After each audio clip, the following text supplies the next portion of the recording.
Gimbal or no gimbal?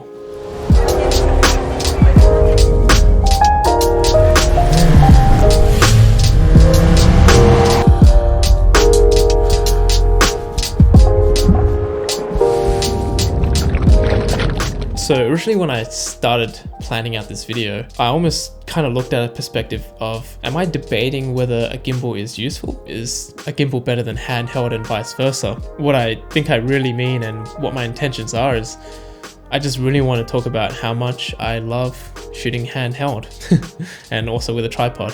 So going with handheld first, there's just something about that aesthetic that you can capture this rawness. There's a reality to it where you're with the camera, you're with the subject, and it feels very real. It's almost kind of voyeuristic, like we're there with the character and we're inside the story itself. I used to actually film a lot of my dance videos back in the days with a gimbal. The intention behind that was to make sure that the frame was very still and very intentional in the way that we can see exactly what the dance moves are. We get to see the technique that these dancers are throwing down. And I also like the flowing nature of like moving from environment to environment.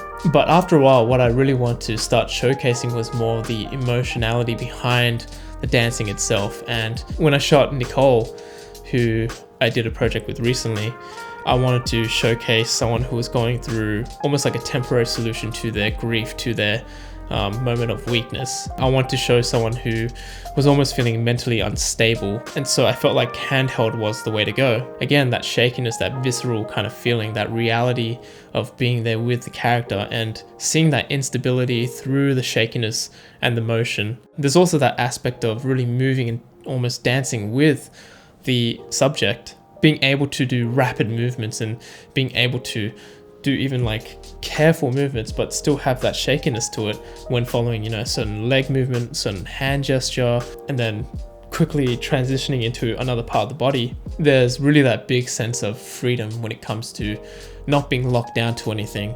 You get to just hold this thing. It's an extension of my body and it's an extension of what I'm trying to portray. And I think that's really what it is. When I boil it down, it really does feel like I'm dancing with my subject. I'm impulsively reacting to how my subject is reacting to their environment or to their emotions or through their emotions.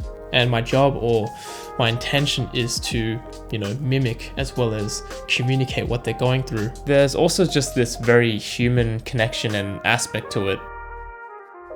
And there's also that aspect of fiddling around less with equipment on a set. This does boil down to being as prepared as possible and being as confident as I can be with equipment that I own.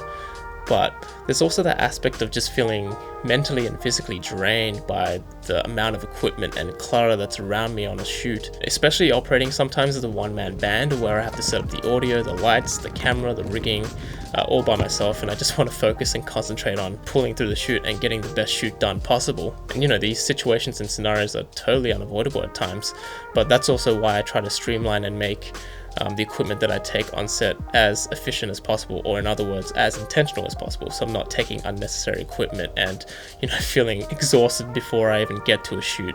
And that's why being able to just pick up the camera and go feels so empowering and again so freeing, because I'm not strapped down to any sort of rig. And not to use this as a crutch, because personally I like to try and get the best images I can in camera first before anything else. But with a lot of mirrorless cameras these days, or like consumer prosumer type cameras, there's in-body image stabilization. And again, at our fingertips in post, we have access to such powerful warp stabilizer tools in Premiere and After Effects, where if we do a still shot but there's shakiness to it, we can actually add that warp stabilizer with no motion and you can lock that shot off like it's on a tripod. Or if there's a pan that has a bit of shakiness to it, we can smoothen that out with a warp stabilizer. So it does give me a sense of comfort knowing that we have these tools that can help polish up our shots in post so that we can be more happy with them.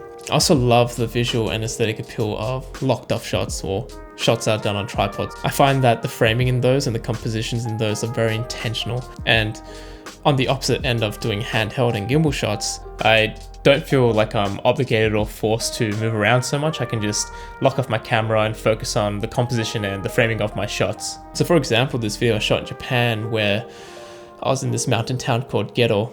We just happened upon this small soba noodle shop, and when we went inside it was just us and the chef. inside his home. This moment in time just felt like everything slowed down. There was this peacefulness to it. There was this almost zen-like moment, and I wanted to capture that feeling. When I approached this, every frame felt very intentional. To me, it really reflects that Japanese culture of intentionality behind, how they live their lives, how their lives are structured, that discipline, also that minimal aspect. I just really want to capture that sense of just being there in the moment and feeling of time slowing down. This video really isn't about whether or not using a gimbal is bad or good or anything like that. And the thing is, I love what gimbals can do.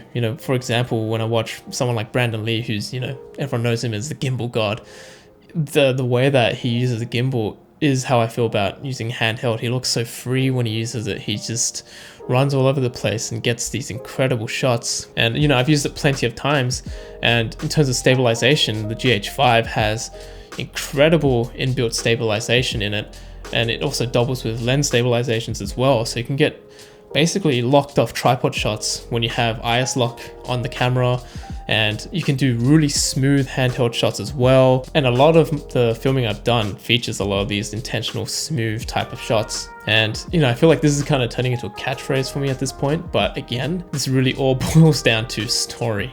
What is going to best serve the story I'm trying to tell? Everything has its use, and everything also has a time and place. How do you guys feel about using gimbals or different types of equipments to get certain types of shots? Are you someone who, loves to get handheld, or are you someone that really likes to just lock off the shots? But anyways, thanks for stopping by. This has been David from My Study Studios, and I'll see you all next time.